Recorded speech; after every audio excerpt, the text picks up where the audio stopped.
Amigos, buenas noches. Gracias una vez más por estar con nosotros. Esto es Siendo Honestos. Recuerden que además de esa transmisión que tenemos todos los domingos a las 10 de la noche por CDN, estamos también transmitiendo en vivo en nuestro canal de YouTube, en donde se pueden suscribir y hacernos sus comentarios. Nos encanta que sean parte de esa comunidad. Hoy tengo una muy buena amiga, una amiga de esas que te salva. Lady Blanco, querida amiga. Lady es, como saben ustedes, una de las representantes más destacadas de Participación Ciudadana. Este movimiento cívico que yo creo que ha no solamente formado parte de la historia reciente de la República Dominicana desde la perspectiva de la política y la participación de la gente, sino también ha tenido un rol muy activo en los últimos años. Yo sé que hay toda una historia que contar allí, pero me gustaría hoy tener tu historia, Lady. Hoy queremos escucharla. Gracias, Catherine, por invitarnos a este espacio. Siendo honesto, me encanta, sobre todo porque es siendo honesto. Y trato siempre de ser honesta. Y al público que también que nos presta su atención en la noche de hoy. Así es, así es. Lady, óyeme una cosa. Esta semana ha dado para todo.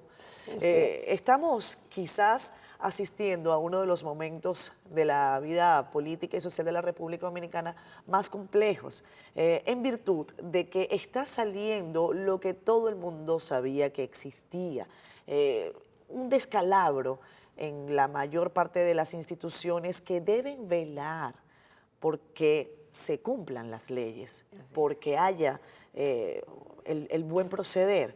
Evidentemente sería un pecado de mi parte no preguntarte cómo estás viendo el panorama. Hay varios casos en la justicia. Mira, lo veo muy alentador. Yo creo que todos estos procesos que hemos visto judicial le ha devuelto las esperanzas al pueblo dominicano de que podamos tener un país más transparente, libre de corrupción. No, ningún país es libre de corrupción, pero sí con mecanismos de consecuencia que no den al lastre de la impunidad. Y yo creo que también eso ha despertado a la sociedad dominicana del diván de la frustración, porque en algún momento todos pensamos, esto no va a cambiar. ¿Cuántas veces nosotros mismos hemos interiorizado, esto no va a cambiar? ¿Para qué luchar? ¿Para qué marchar?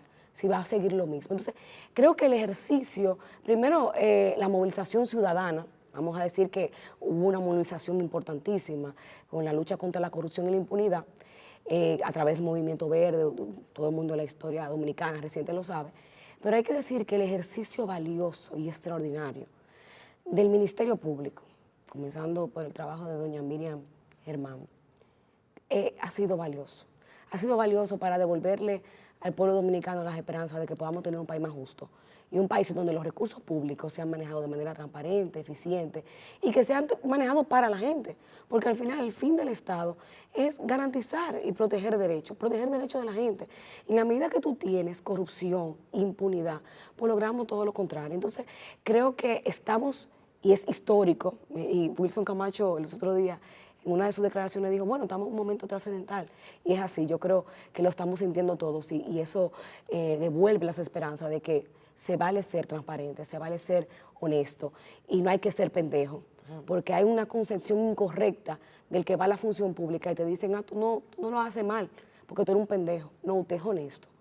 Y eso al final siempre va a traer buenos resultados. En específico, ese último caso al que te refieres, el caso Medusa, al que se refería Wilson Camacho, bueno, yo creo que va a ser un caso grueso, se ve grueso, no solamente por las 12.200 y pico de páginas que tiene, sino por los subcasos que yo creo que están allí metidos y porque se prueba una vez más, aunque todavía es un expediente acusatorio que tendrá que pasar por la justicia y demostrarse todo lo que está allí, hasta ahora eso es solo una acusación. Algo que siempre decimos, para que haya corrupción tienen que haber corruptores. Y para que haya de un lado tiene que haber de otro. Si a usted le ofrecen y usted se presta, pues es otra cosa. ¿Cómo has visto las declaraciones de abogados? Bueno, sí, tuvimos el caso de un abogado, el caso de un ingeniero, que han salido a echar su historia, la historia en la que ellos resultan ahora no imputados, sino testigos de un ministerio público que considera que su versión es más beneficiosa como testigos que como imputados. Mira, lo que hemos visto con el caso Medusa específicamente, que hay más de 50 imputados y como tú decías, es un expediente que todavía nosotros no lo manejamos porque es una acusación y que el pueblo dominicano tiene que entender que es un proceso que está en fase preliminar y que ahora la justicia va a determinar si las pruebas son suficientes para una apertura a juicio, que por lo que veo 12.345 páginas es porque hay más de 3.000, como dijo el Ministerio Público, más de 3.000 pruebas. Sin embargo, es un reflejo del descalabro de la sociedad, porque tenemos un funcionario público, obviamente, que es el pasado procurador. Entonces tú tienes el funcionario público que violó la confianza de la delegación que se le da a través del pueblo dominicano, porque una delegación que se le da al presidente de la República que delega en una función. O sea, hay una confianza violada y es muy preocupante. Pero el entramado que se da en este proceso es como vemos cómo toda la sociedad, desde tanto el ámbito empresarial, de todos los ámbitos, forman parte de la corrupción. Porque a veces pensamos que la corrupción solamente es en el tren gubernamental, pero la corrupción también, como tú dices, tiene que haber un corruptor, tiene que haber alguien que dé también, o tiene que haber alguien que ofrece. Y hemos visto en los casos de corrupción también que hay un sector empresarial que lamentablemente, en vez de procurar el interés colectivo, el interés del bien común, pues ha procurado un interés muy particular, que es hacerse también a través de los recursos públicos, a través de la corrupción y de la impunidad, parte también de ese pastel que ha sido el pueblo dominicano, porque no han convertido en un pastel que se ha repartido a muchos buenos interesados en lograr la parte incorrecta del Estado. Fíjate que una vez más, cuando hablamos de corrupción, yo recuerdo el caso reciente de Odebrecht. Sí. Un caso que, por cierto, todavía se está dirimiendo en los tribunales, porque aunque hubo condena, los condenados están apelando y están sí. en su derecho. Están en su derecho. Ahora, en el caso de Odebrecht se decía que, y yo estaba en contra de los que establecían que eso era de esa manera, que Odebrecht había llegado a la República Dominicana como una suerte de ogro, de bicho malo, en el que decía, a mí hay que dármelo así, así, asado. Y yo decía, bueno, ¿en qué medida no fue al revés? ¿En qué medida no fue esta lógica? Yo, empresa brasileña, quiero evidentemente hacer negocios en República Dominicana, pero las condiciones que me pone República Dominicana desde sus funcionarios es que yo tengo que dar. Bueno, lo que pasa es que en el caso de Odebrecht se percibe que hubo soborno en otros países del mundo. O sea, sobre todo de este lado de Latinoamérica, donde hay institucionalidades muy débiles. Entonces, es verdad que para una empresa venir a República Dominicana, en donde no hay institucionalidad, en donde los mecanismos de control y fiscalización del Estado no funcionan, pues más fácil. O sea, obviamente yo vengo, hago lo que puedo y lo que quiero, pero también tengo funcionarios y empresarios que coluden con eso. Entonces, sí es importante y que la gente tiene que entender que en la medida en que tenemos órganos de control y fiscalización independientes, verdaderamente independientes y profesionalizados, porque la independencia también tiene que venir con la capacidad, entonces vamos a tener un país más transparente. Entonces al final, cuando tú tienes los casos como Odebrecht, el caso Medusa, el caso Coral, tú te preguntas, yo creo que el pueblo dominicano se pregunta, con esta acusación que hemos visto de Medusa, Catherine, yo creo que cuando yo vi los testimonios, porque al final lo que tenemos todos son los testimonios, tú preguntas, pero ¿dónde estaba la Cámara de Cuentas? ¿Dónde estaba la Contraloría de la República? ¿Dónde estaba la Dirección de Compras y Contrataciones? Tú tienes 3 órganos de control y fiscalización. ¿Qué pasaba ahí? ¿Dónde estaban ellos? Que no hacían su función. Su función es representación del Estado, en representación de nosotros, de la sociedad. No existían. Una Cámara de Cuentas que no contaba. Una Contraloría que no existía. Y también, vamos a decir, una Dirección de Compras y Contrataciones que no hizo su función, que no veló por su función, porque estamos viendo aquí que había licitaciones amañadas, concursos amañados, concursos que ya estaban previamente diseñados y ya designados quién iban a hacer. Tú te das cuenta que lamentablemente al final los casos de corrupción que se evidencian, lo que nos hace a nosotros pensar como ciudadanía es que nunca podemos desistir, nunca. Estos son casos y se van a conocer, pero no podemos desistir a favor de la transparencia. Tú tienes que tener órganos adecuados en ese marco, tú tienes que tener también normativas, normas legislativas también que te afiancen esa lucha contra la corrupción, porque al final lo que tenemos es una ley de compras y contrataciones débiles, una Cámara de Cuentas que está haciendo su trabajo, pero tiene también una normativa débil, y estamos con la lucha de la ley de extinción de dominio. De eso vamos a hablar en la próxima parte. Es un tema grueso, la ley de extinción de dominio. Yo sé que ustedes han tenido un trabajo interesante Siento que probablemente se va a esta legislatura y no vamos a tener ley de extinción de dominio. Tú me dirás más adelante si estás de acuerdo conmigo o no. No sé, es como con el caso Medusa, cuando hay gente que dice, yo a veces lo veo tan voluminoso que para que tú veas la incredulidad Sí. de la población en las instituciones que deben velar porque la cosa se haga bien. Que hay gente que dice, yo creo que el expediente es tan voluminoso para que no pase nada. Yo creo que lo hacen así como tan grande, para que eso Pero, tarde años, siglos. Yo no Catherine, estoy diciendo que esa sea así. misma incredulidad ha sido producto de la impunidad.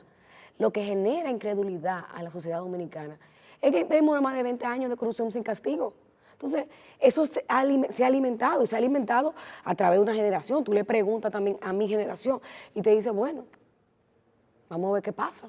Porque están incrédulos, porque nunca han visto un caso verdadero de corrupción. Entonces ahora lo estamos viendo y le estamos poniendo toda nuestra confianza al Ministerio Público.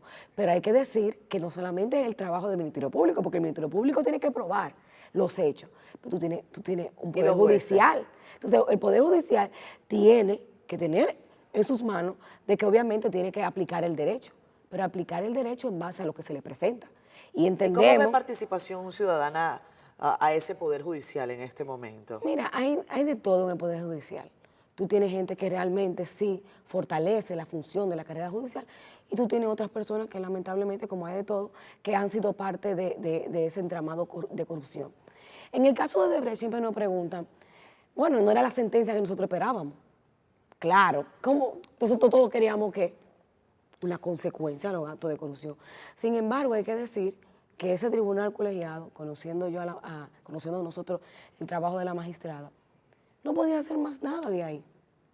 Fue un expediente que se instrumentó con la intención perversa de perpetuar la impunidad y la corrupción. Entonces, cuando esos expedientes llegan al tribunal, pues obviamente al final lo que tiene que el juez es aplicar el derecho. Ahora, ¿qué nos corresponde a nosotros? Que cuando comience, que me imagino que va a haber una apertura a juicio pronto porque las pruebas son suficientes, entonces ahí le corresponde también al Ministerio Público que no solamente esas pruebas que están ahí, que parecen ser muy sólidas, pues defenderlas para que nosotros podamos tener también. O sea que en ese ámbito justicia. tú estás optimista. Sí, estamos optimistas. Estamos bastante. En este caso, el caso Medusa, O estamos sea, optimistas. ¿participación ciudadana o Lady?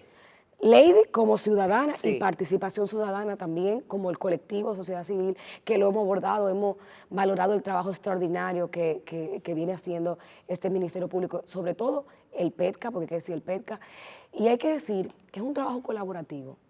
Ahí está la unidad antilavado de la Contraloría de la República, que está haciendo su trabajo también.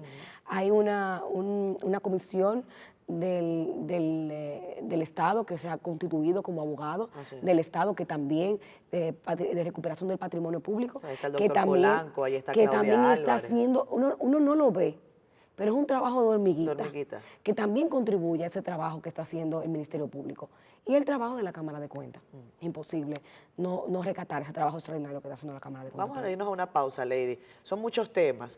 A mí me interesa, tal y como te dije en la primera parte, que nos cuentes de tu historia. Porque tú dices algo que es cierto, y es que la ciudadanía, en la medida en que hay ese descreimiento, empieza a desincentivarse desde la perspectiva de la participación política y de la participación ciudadana. Algo que es gravísimo para la construcción de sociedades cada día más sólidas y democráticas. Vamos a comerciales, ya regresamos con más de Siendo Honestos, hoy con Lady Blanco.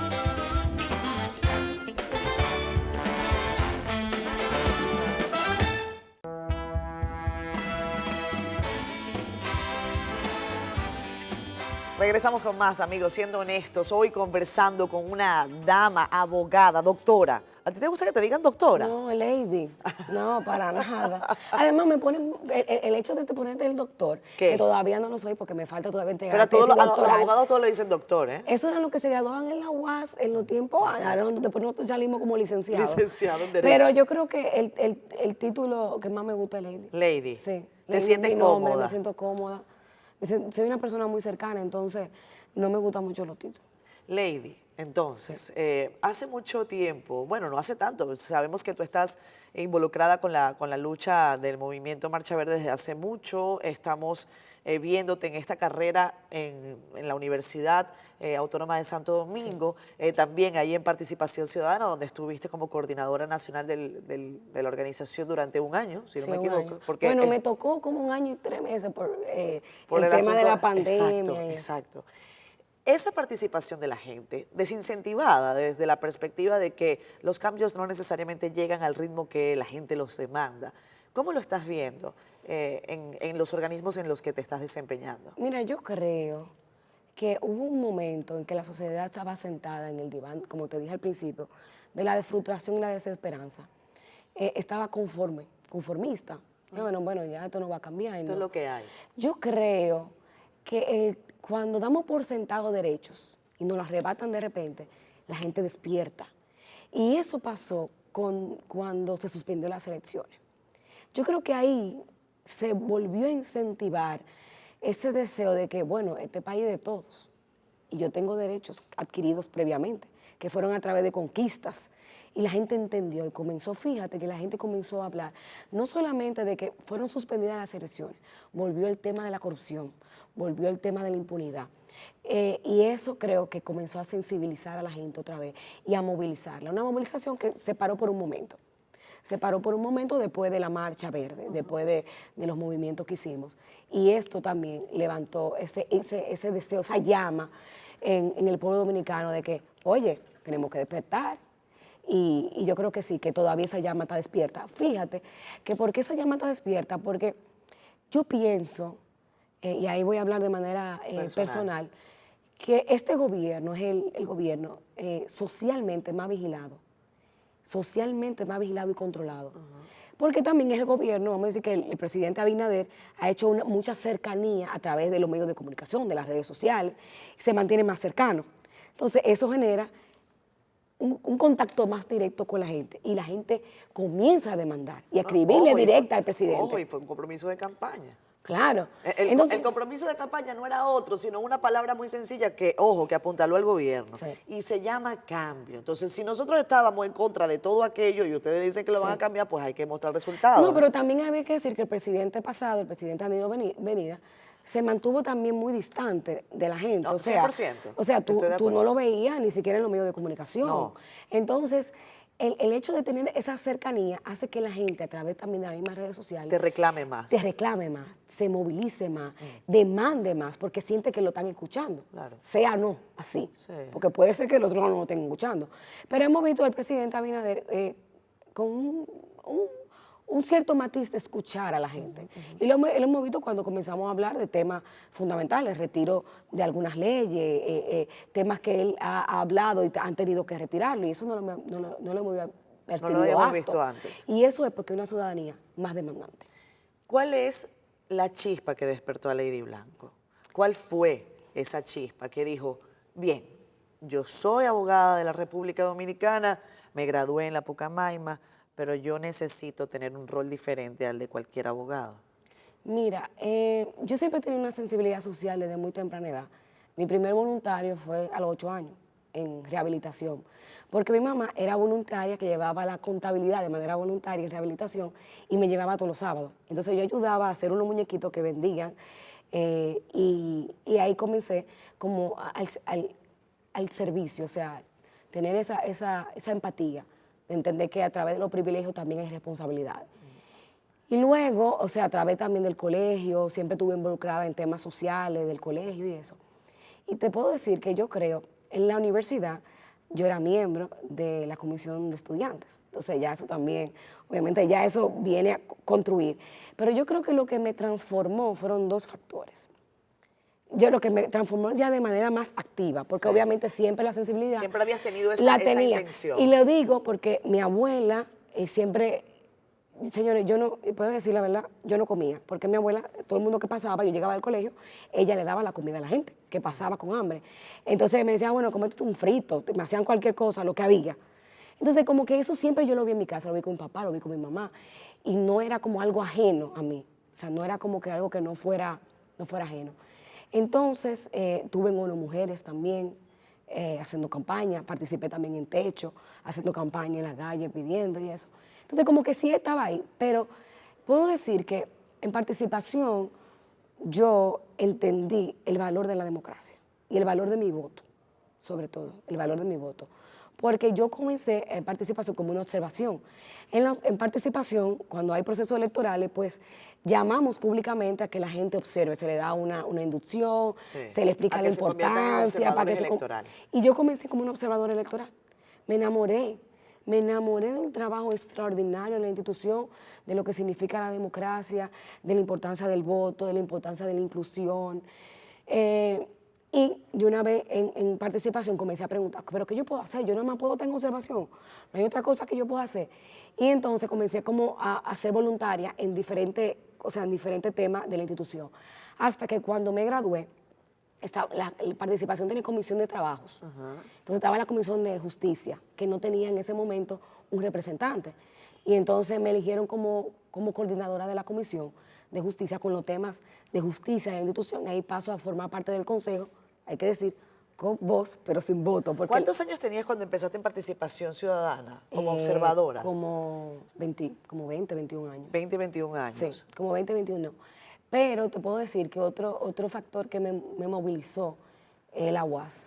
Y le agradezco tanto a la UAS. O sea, y si tú me preguntas, yo lloro porque me emociona. El trabajo de la UAS es brillante. O sea, yo creo que de las instituciones que más contribuye al país es la UAS, porque le da la oportunidad a aquellos que no tienen los privilegios de tener un título y muchas veces de ser el primero en su casa, en su hogar, de tener un título de un muchacho que venga de Junumucú, La Vega, de un muchacho que venga de cualquier lugar, ¿Y por más lejos. ¿Tú lo has podido ver? Sí. Entonces, eso, yo creo que tú me preguntas qué me transformó. Yo te puedo decir, participación sí me transformó, pero ¿quién me transformó? La UAS. Porque yo vengo de unos privilegios, me tocó trabajar en la UAS y ver... ¿Pero cuáles eran esos privilegios? Bueno, privilegios en el sentido que estoy en una universidad privada, que mi papá me lo pagaba, que yo no se me iba la luz, porque obviamente yo no estudiaba con vela, hay que decir la verdad, yo iba en carro a la universidad. ¿Pero tú crees que eso es privilegio o eso es trabajo? Bueno, privilegio para mí porque yo no lo trabajé. Privilegio, trabajo de parte de mi papá y mamá que lo trabajaron de manera digna y honrada. Entonces, ¿qué pasa? Cuando llego a la UAS y veo la exclusión, veo la desigualdad, pero veo también todo lo bonito de la sociedad, ese deseo de ser mejor, de ser bueno, de echar para adelante, o sea, de contribuir. Eso es el grueso de la universidad. Esa es la mayoría. Te puedo decir que el 98% del que se sienta en las aulas es para ser mejor. O sea, ¿tú crees que la lógica que se tiene sobre la Universidad Autónoma de Santo Domingo a veces es injusta? Es injusta y la lógica muchas veces es de la gente que no está dentro.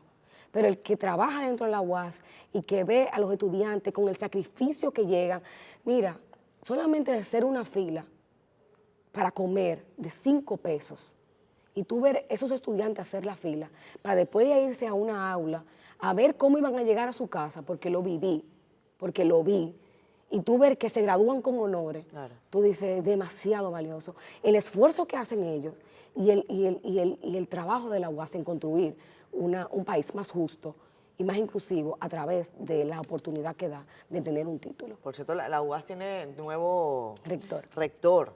Él no ha querido ir a ningún programa, ¿eh? No le gusta, parece, hablar por los medios de comunicación. Me han dicho que se lo han hasta recomendado, no porque no tenga capacidades académicas y intelectuales para hacer su función, pero parece que no es muy bueno, muy dado con los medios. Mira, yo te voy a decir, Catherine, no todo el mundo tiene la facilidad de hablar. Yo lo sé, Y es difícil también, y a veces no es que tú puedas expresar, tú tengas más capacidad que otro. Yo creo que... Eso es válido, ¿eh? Ojo, claro. Es válido. Hay gente que le tiene terror a esos equipitos. Pero yo creo que también con el tiempo, le va a ir perdiendo. Tú te vas adaptando. Como tú eres guastiana. Yo soy un ejemplo de eso, Catherine. Oye, eso, a mí me tocó. Y que a ella le tenía miedo a la cámara. No, los primeros días, te puedo decir, los primeros programas, y uno de los primeros fueron ustedes, es duro tú sentarte en un panel con 3 grandes, o sea, Catherine, Nelson, No, nada, normal, Yulisa y gente el normal. bombardeo, señores, de este lado no es fácil. Entonces, es realmente, como dicen, la práctica hace el maestro. Sí. Y hay gente que tiene más facilidades que otras. De todas maneras, como tú eres guasdiana y como seguramente tú te De vas a corazón, conseguir claro con que sí. Edith Trudy, dile a Edith Trudy que venga para Siendo Honesto, que no va a tener problemas. Sí. Vámonos a la pausa, regresamos con más.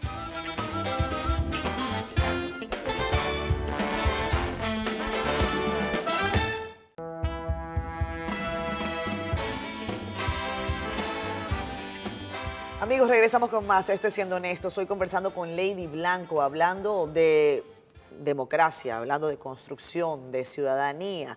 Supe que ahora vas a tener una sección con mi amiga Edith Febles. Ay, Eso me sí. encantó. Qué bueno. Mira, una de las cosas que yo valoro mucho de participación es que a veces ustedes ven el trabajo de participación a través del vocero, Sí. porque es la persona que está día a día con los temas nacionales. Pero el trabajo que se hace en el territorio de sensibilización, de educación ciudadana, yo creo que es una de las partes más valiosas que tiene la institución. Cuando yo me tenía que trasladar a una montaña, a hablar a campesinos sobre, cuando digo campesinos lo digo en la bonita palabra, No, o sea, no, 100%. del trabajo, de lavar la tierra, que a veces está muy distante de temas que son... No, ellos, cuando tú vas a hablar de extinción de dominio, te dicen, bueno, me eso, interesa... ¿en qué me afecta eso a mí? Exacto, entonces... Yo creo que ese trabajo es tan bonito que se hace, ese trabajo que impacta a la ciudadanía, de empoderarlo, de conocerle cuál es un derecho, también a través de sus derechos conocer cuáles son deberes, porque también demandamos derechos, Claro. pero usted tiene deberes frente también al Estado. Entonces yo creo que ese trabajo es extraordinario y eso me cambió, y por eso yo invito y cojo el espacio ahora, porque a través de participación, una de las cosas que como coordinadora he dejado y he construido es un espacio dentro de participación que se llama Juventud Participa.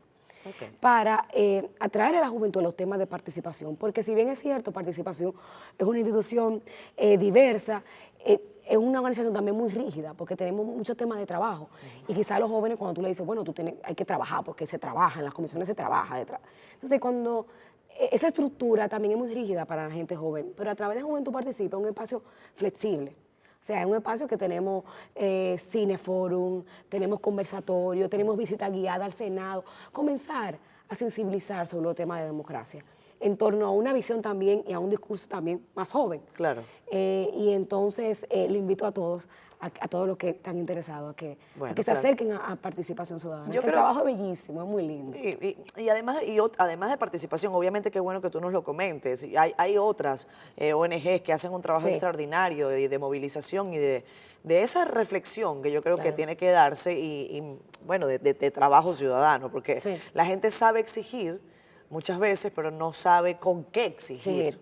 O cuáles son los instrumentos, mecanismos que cuáles son los tiene, cuáles son los mecanismos. mecanismos. Exactamente, exactamente. Y después viene pues parte de la angustia, del descreimiento, en fin. Hay un debate, ahora que mencionas el caso de participación ciudadana, y está ceñido a la lógica de que algunos representantes de participación ciudadana tienen función en el actual gobierno del presidente Luis Abinader. Y algunos sectores del país están diciendo, ahora hay menos crítica porque participación ciudadana está en el gobierno.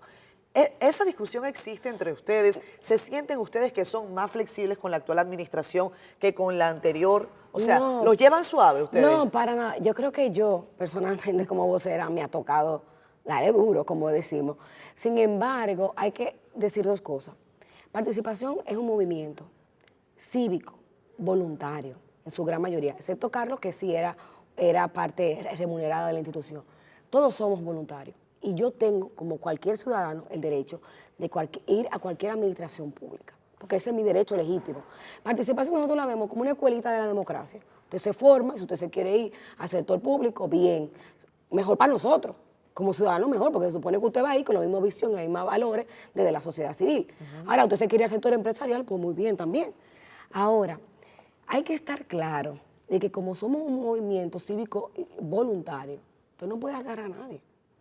Y te dicen, bueno, que están ahora en el gobierno, porque ese es el discurso. Sobre todo muchos los que quieren desacreditar la lucha de participación utilizan ese argumento. Un argumento que no tiene lógica ni sentido, porque dirían lo mismo entonces del gobierno anterior. ¿Por qué? Porque en el gobierno anterior también teníamos a Isidoro. Isidoro fue miembro fundador de Participación Ciudadana y fue ministro de Economía en el gobierno de Danilo Medina.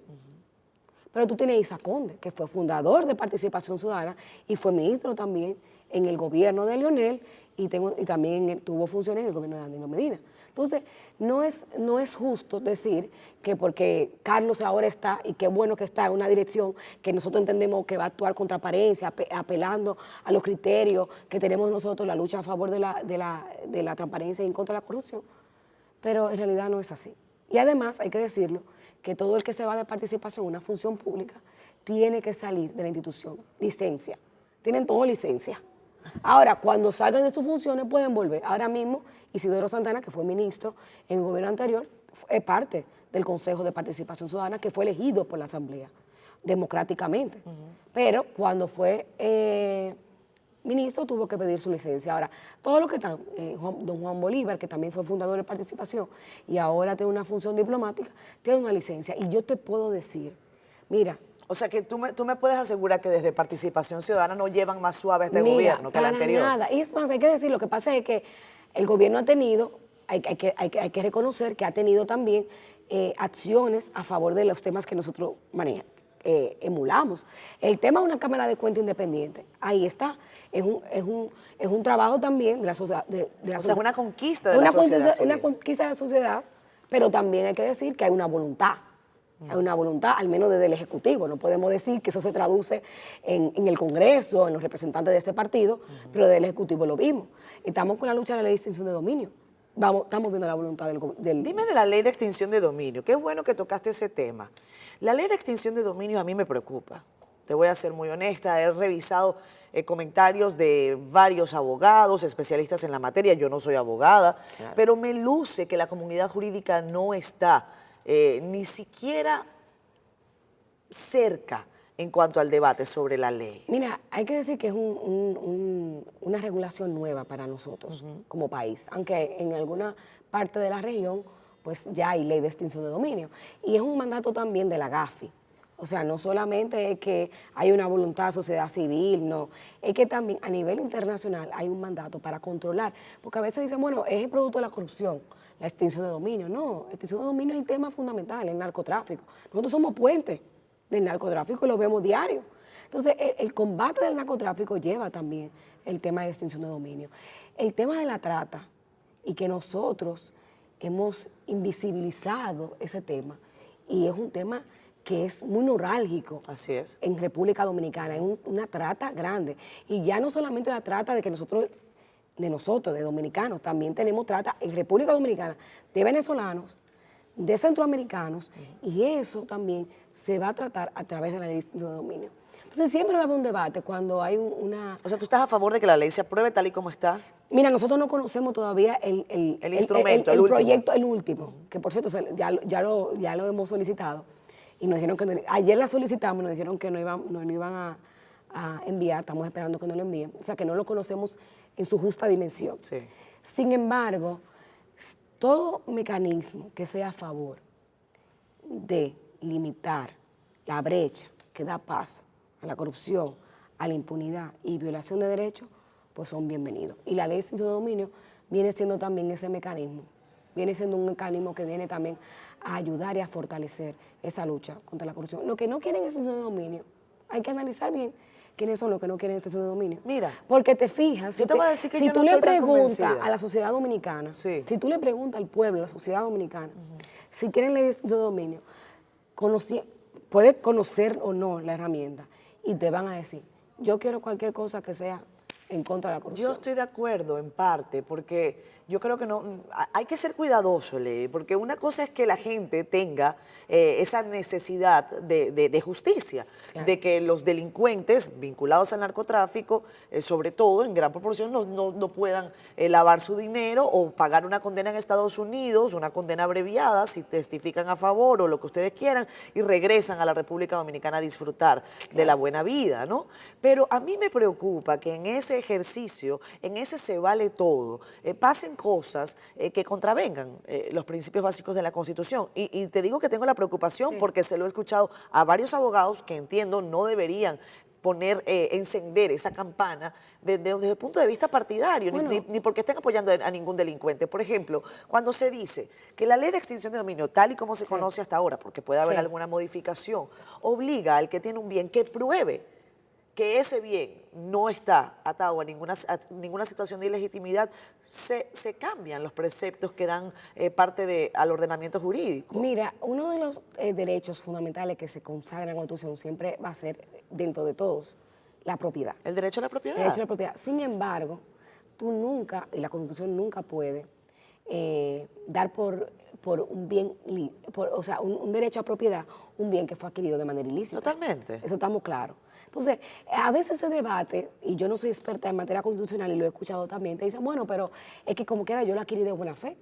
Pero tú fuiste un adquirente de buena fe de un bien que de por sí ya es producto de un bien ilícito. Es que es un debate interesante, Entonces, porque también, claro. por ejemplo, la Constitución también establece, por ejemplo, el principio de inocencia. Claro. ¿Y qué debe hacer el Ministerio Público? Destruir el principio de inocencia para que usted vaya preso. Y también hay un tribunal especial. O sea, entonces hay que ver cómo va a viene? ser los mecanismos. Sin embargo, el debate sobre todo de la oposición, en este caso, que creo que fue el PLD que habló del tema de la elusión. Sí, eso es el pelo en la Yo creo sopa. que es un debate más que todo político. Sí, yo creo que sí. ¿Por qué? Porque fíjate, es un delito que ni siquiera está confeccionado, estructurado dentro del ordenamiento jurídico. Exacto. Antes de tú ponerlo, y que estoy de acuerdo que esté, pero antes de tú ponerlo en la ley de institución de dominio, hablemos de ponerlo en el Código Penal. Claro. Código tributario. Hazlo un código ley de tributario. lavado de activos. Sí. Es más, la ley de lavado de activos, el Consejo de Lavado de Activos tiene la potestad de poner más sujetos agregados, sujetos obligados a la ley.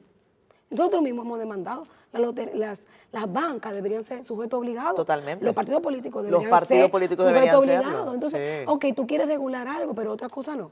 Sí. Entonces, eso, además, la yo creo ley de antilavado creo que la aprobó el PLD. Sí, fue aprobó en el PLD, 2019, claro. si no me equivoco. Sí, aprobó el PLD. Entonces, bueno, yo creo que no hay mucho más que hablar de eso. La gente no es tonta, ¿eh? Sí. La gente advierte cuando hay alguien que quiere, como te decía, Sí. poner el pelo en la sopa en virtud de imposibilitar que avancen temas que son necesarios para el país. Yo creo que en la República Dominicana se requiere una ley de extinción de dominio, pero creo que todavía se deben allanar Bueno, siempre, algunos pasos. obviamente, una ley de extinción de dominio garantizando siempre derechos. Exacto, exacto. Sí. Mira, vámonos a pausa. Carlos, ¿nos vamos a pausa? Sí, el productor Claro. es una cosa terrible. Vámonos a comercial. Carlos es Ya terrible. regresamos con más.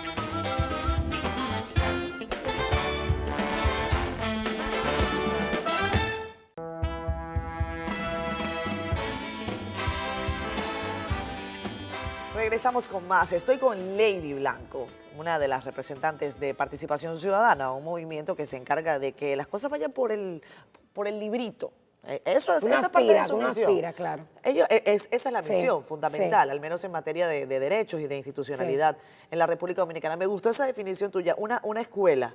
Escuela de Es democracia. una escuela de democracia. Me parece que es justo. Creo que a ver, yo dije que este año entero de la coordinación de participación me enseñó más que yo creo que lo que aprendí en la universidad. Está claro, está claro. Porque también es aprendí más un tema aplicación, ¿no? Pero aprendí también un tema más de empatía.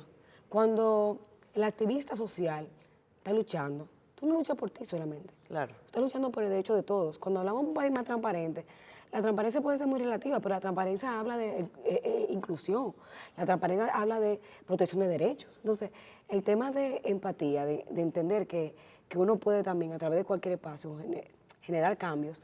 Y eso lo digo importante. ¿Tú sabes por qué, Catherine? Porque a veces pensamos que solo lo que estamos en la opinión pública Sí. o lo que estamos en una función de alta relevancia pública, hacemos cambios. Y eso no es así. El cambio se construye todos los días.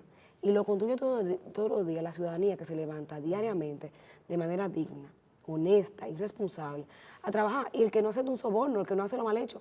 En mi caso, yo te puedo decir, yo estoy trabajando con mi responsabilidad vehicular, porque soy muy mala ahí. A veces me voy en rojo y después digo, cónchale, lo hice mal. Está complicado. Exacto, Mira, pero sí. ¿tú sabes qué me preocupa, Lady? Durante algún tiempo, los principales indicadores de preocupación de la ciudadanía eran,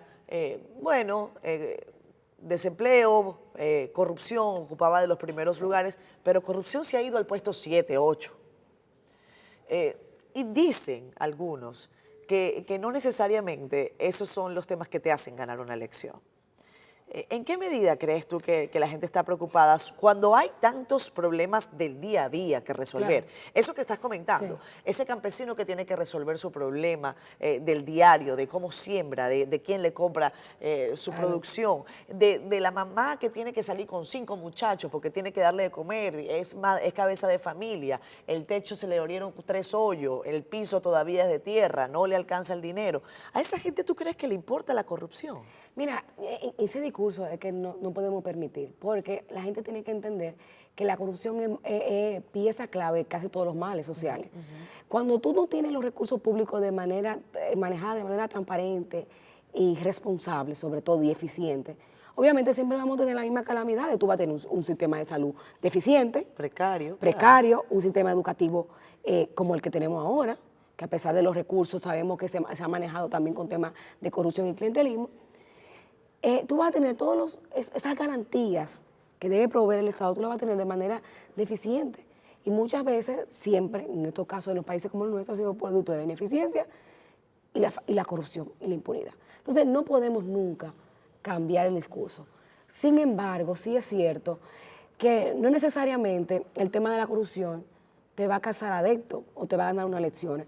Quizás en temas coyunturales, cuando hay bonanza económica o cuando hay cierta estabilidad, los temas van fluyendo porque van cambiando según la necesidad. Ahora mismo hay un tema económico.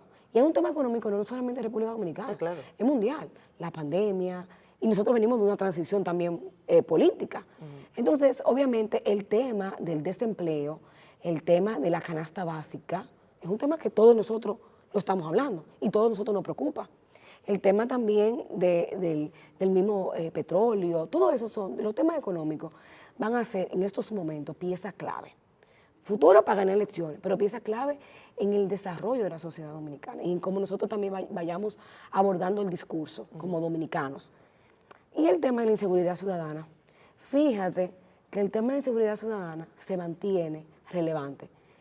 Puede bajar el tema de la corrupción dentro de la prioridad, dentro de lo que la ciudadanía Sí, pero la ve. inseguridad Pero la ciudadana no. sigue siendo una preocupación diaria. Una Pero ¿tú sabes preocupación por y un qué? tema sin resolver, agregaría Un yo. tema sin resolver, pero ¿sabe por qué? Porque la inseguridad ciudadana nos afecta a todos. Claro. Ya no es solamente un sector, es a todos. Todo lo que en algún momento tú, el que vive en una torre, tiene que contratar una Cualquiera. seguridad o tiene que poner una cámara, el que sale de su casa todos los días sale Asustado. asustado. Y es no solamente el costo económico que tú tienes que proveerte por la seguridad, pero también un costo emocional. Fíjate que todos nosotros en algún momento, y me disculpan los motoristas, porque muchos, la mayoría son gente digna que salen a trabajar, pero la realidad es que cuando tú sales de noche o ya a cualquier hora y te pasa un motorista, tu corazón se para. Y eso es producto de la misma inseguridad ciudadana. Y ya ahora mismo es ¿Tú un crees que tema este gobierno está haciendo fundamental. suficiente para Mira, el solucionarlo? gobierno importante ha sido que el gobierno ha puesto como prioridad la reforma policial. Pero la reforma policial es un pilar de la seguridad ciudadana. Tú tienes que atacar otros males. Cuando tú tienes la cantidad de jóvenes que ni estudian ni trabajan, consumo de droga cada día más alto, consumo de droga y alcohol, los embarazos en adolescentes también. Hay muchos factores que inciden, la falta de inversión social y ahora en pandemia, menor inversión social hay, sobre todo en las comunidades vulnerables, en los barrios, hay menor inversión social. Entonces, cuando tú no incides en eso que causa la violencia estructural, porque estamos viendo violencia estructural, entonces tú vas a tener una reforma policial a media. Y una reforma policial, ahí, a ver qué pasa. ¿Verdad? Pero tú vas a tener lamentablemente los mismos males sociales. Claro. Hay un tema grueso, Lady, con el que a mí no me gustaría dejar fuera. Sé que nos queda poco tiempo. Dentro de poco menos de un año, aunque hay mucha gente que dice que ya estamos en campaña electoral, tendremos elecciones, tendremos el llamado día D. Con las normativas que tenemos vigentes, ¿tú crees que podamos tener un proceso electoral bueno, sano para la democracia? ¿Tú crees que lo que salga de ahí va a ser legítimo? Legítimo siempre y cuando el ciudadano vote de manera adecuada y ese derecho al voto se respete. Ahora bien, justo, equitativo, inclusivo, transparente, no. Y eso se debe a la falta, y hay que decirlo, la falta de voluntad de los partidos políticos, de su falta de responsabilidad frente a la sociedad dominicana. Porque lo primero que la sociedad dominicana demandó luego de las elecciones, fue la modificación de la ley de los las partidos. leyes, exactamente. Y nos sentamos en el CES y se abordó el tema y la Junta Central Electoral hizo un trabajo extraordinario a favor de la democracia y del fortalecimiento de los mismos partidos. ¿Y qué pasó? Lo comenzamos a discutir. Los partidos comenzaron a llevar sus propuestas, se quedó todo en el limbo, en la palabrería, en ese discurso que no llega a nada. Y al final, ya vamos a agosto y realmente se cierra la... O sea, se quedaron en discurso se político quedó y en el poca discurso, acción. se mandó en la Junta, lo mandó a la comisión del Congreso a evaluarlo y hasta la fecha nosotros como participación fuimos a las vistas públicas y fueron 2 o 3 organizaciones de sociedad civil. Pero eso no se sabe más nada. Ahí no ha quedado más nada. Y eso es la calidad, ahí se refleja la calidad de la representación Ahí vamos que a, tiene ahí el pueblo vamos a tener un dominicano campo minado de aquí al 24. y la falta de voluntad de los partidos políticos. Ninguno, ni este quiere regularse. Pero tampoco quiere regularse los que están en oposición y tampoco quieren regularse aquellos partidos minoritarios que uno obviamente tiene la esperanza de que sean forma del cambio, tampoco quieren regularse. Claro. No hicieron el esfuerzo. Y hoy, lamentablemente, nos iremos a una contienda electoral sin leyes de partidos políticos que regulen el financiamiento de los partidos políticos, que regulen el trabajo de los partidos políticos, pero también un tema que es fundamental nosotros como mujeres, que hable del tema de inclusión en tema de mujer, en tema de juventud y en tema de personas con discapacidad, porque los culpa de los partidos políticos le ha hecho lo que le da la gana con la democracia partidaria. Bueno, pues Lady, yo no veo nada halagüeño del panorama para ese proceso, para el 24, porque bueno, si quieres que todo funcione de la misma manera, pues repite la receta. Parece que la receta buscará repetirse. Importante que tenemos una Junta Central Electoral que está tratando de hacer su trabajo. Mira, y entonces Lady, nosotros como sociedad dominicana tenemos que seguirle demandando a la Junta Central Electoral que comience a reglamentar. Vamos a reglamentar. tú sabes que yo te saqué de un día que tú ibas a tener muchas actividades, ¿verdad? Sí. Pero el día que estamos grabando este programa, nosotros lo transmitimos los domingos a las 10 de la noche, pero lo estamos un miércoles. Sí, un miércoles. Tú eres mamá de 2 Sí. pequeñines, o sea que un domingo a las 10 de la noche, 11 de la noche, tú estarás ya atendiendo a tus muchachos, ¿verdad? Sí. Pero un miércoles a las 8 de la noche, ¿qué hace Lady Blanco? ¿Todavía está en trabajo? Mira, dependiendo, hay entrevistas que me tocan, a veces me tengo que preparar para otra entrevista, Sí. tengo mi trabajo en la UASC, a veces tengo que entregar informes que no lo tengo a tiempo y tengo que entregarlo, Ajá. pero soy mamá. Entonces, obviamente, el tiempo de calidad que le dedico a mis hijas, trato de dedicárselo de calidad. Entonces, si es un tiempo de 7, 8 a 9, le he cambiado el horario de dormida, porque obviamente dicen que los niños tienen que dormirse a las 7, como muchos papás. Eso no puede ir conmigo porque entonces no podría compartir con ella. Entonces, yo trato de alargarle el tiempo de la dormida para poder dedicarle el tiempo del cuento, ¿Tú sabes qué me dormirla. gustó? Yo leí tu discurso cuando te nombraron Coordinadora Nacional de Participación Ciudadana y recuerdo que una de las cosas que dijiste y me pareció importante fue ese, que tu compromiso iba a ser con tus hijas, con el legado que tú querías dejarle a ellas. Y yo creo que en la medida en la que cualquier funcionario, legislador, secretaria, ponga una fotico de su hijo al frente del escritorio, el día que vengan a ofrecerle lo mal hecho, ve a su hijo. Así Ve a su nieto, ve a su familia, porque es a ellos a lo que le Yo va a tener creo que que responder. ese es el mejor legado cuando uno le deja a tus Claro, hijos. claro. No es el dinero, no es la propiedad, el mejor legado que tú le dejas a tus hijos. Siempre va a ser el mejor ejemplo. No me llores, que yo sé que eso pega, porque bueno, es un compromiso, es un Claro. compromiso difícil y además cuando uno es mamá y tiene que abandonar casa mucho rato Sí. para pasársela en una lucha, a veces voluntaria. En caso de participación es voluntaria, pero los sábados y los domingos, cuando tenía actividad en participación, me llevaba a Maya y a Emilia, la del año, la que tiene 1 año y 8 meses, y a Amalia, que tenía 4, y ya la de 4, ya está, me dice, vamos a participación, vamos a participación. Dentro de un poquito, con ese cañón de mamá, no le va a dar aburrimiento, le va a decir cómo empiezo yo a caminar en ese proceso. Gracias, querida. Gracias Lady. a ti por Es recibirme. encantador siempre conversar contigo. Vamos nosotros a despedir el programa. Aprovechen y voten en el honestómetro. Tenemos Sí. honestómetro para este ¿Verdad? programa. Que la gente vote qué tan honesta fue Lady Blanco. Y nos vemos el próximo domingo, si Dios quiere. Ponme música para cerrar. ¿Qué música te gusta para cerrar? ¿Una bachata o una salsa? A mí me gusta Bad O- Bunny, no pero sé. no se puede escuchar aquí. ¿Cuál tú quieres, Huáscar? Vamos a pedirle a Huáscar que ponga música hoy, a nuestro querido camarógrafo. Una de Bad Bunny, ¿todo bien? Pues nos vamos con Bad Todo Bunny, bien, todo sí, bien. vale. Chao, chao. Él me escuchó, él me escuchó.